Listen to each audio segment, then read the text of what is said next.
मैं जब ग्रेजुएशन में पढ़ रहा था तो एक फिल्म देखी थी 2 बीघा ज़मीन। मैं भी एक किसान परिवार से आता हूं और 2 बीघा ज़मीन में बलराज साहनी को देखा था। वो इसी तरह के बलराज साहनी हाथ का रिक्शा चलाते हुए दिखाई दिए थे और वो शहर भी कलकत्ता था। और आज की तारीख में भी जो इतिहास है वो यहाँ कलकत्ता में यहाँ पे ज़िंदा है। ये हाथ वाला रिक्शा ऐसे ही है और जब इनको देखा तो मुझे ये बलराज साहनी की तरह ही मुझे भी दिखाई दिए। और जब मैं कुछ वक्त पहले जब मैं कलकत्ता आता था, क्योंकि बचपन में भी यहाँ से नाता रहा है मेरा, तो मैं जब देखता था यहाँ पे तो मैं कभी इन रिक्शों पर बैठने से कतराता था।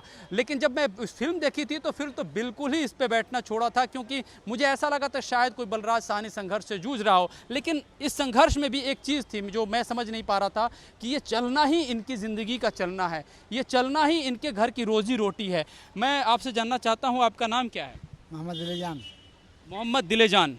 दिलेजान जी, ये आप हाथ वाला रिक्शा कब से चला रहे हैं? 1980 से। 1980 से? लंबा समय बीत गया है। 45 साल। 45 साल हो गया, आप दिन भी गिन के रखे हैं। हाँ।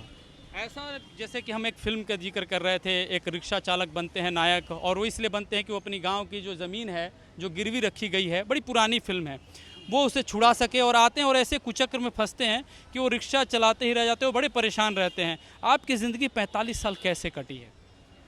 बस चला रहे हैं आराम से। हाँ, चला रहे हैं आगे से। तो जो संघर्ष था उससे आप मौज में रहे हैं? ठीक है, मौज में है। ज़बरदस्त। ये तो आपने एक नया दृष्टिकोण दिया है कि आप जिस परिस्थिति में रहे एकदम खुश रहे, चाँप कर रहे हैं। तो अभी जो आपकी जो खर्चे हैं, महंगाई का आलम इतना बढ़ा हुआ है, रिक्शा देख रहा हूँ ये हाथ के रिक्शे शहर में कम हो गए हैं, क्योंकि मैं भी इस शहर में तकरीबन मुझे लगता है 12-13 साल बाद आया हूँ मैं। तो ये कम होते क्या लोग आपको इससे यूज़ करते हैं, अपनाते हैं? खत्म हो जाएगा, अब खत्म हो गया इसका कहानी, अब नहीं चलेगा। ऐसा क्यों? आदमी कितने चलाएगा? अब आदमी बुढ़ा गया, आप चाहे थे। नए लोग चलाने आ रहे हैं? अब नहीं, कोई नहीं। नए वाला नए लोग नहीं आ रहे हैं? आप कोई नहीं रहा इसमें। कितनी कमाई हो जाती है आपकी? कितना क्या है, जितने चलने सकेगा। फिर भी कितने? 500, 600, 700, 800, 500-600 हो जाते हैं। तो ये पूरे आप जो है पूरे हार्ड और आपके शरीर की मेहनत होती है। हाँ। तो अभी नए लोग इसमें नहीं आ रहे हैं और नया रिक्शा भी नहीं बन रहा हो? नहीं, तो मार्केट में पुराने वही चल रहे हैं। हाँ, अब चल रहा है भाई, ये चल रहा है। अब नहीं चलेगा।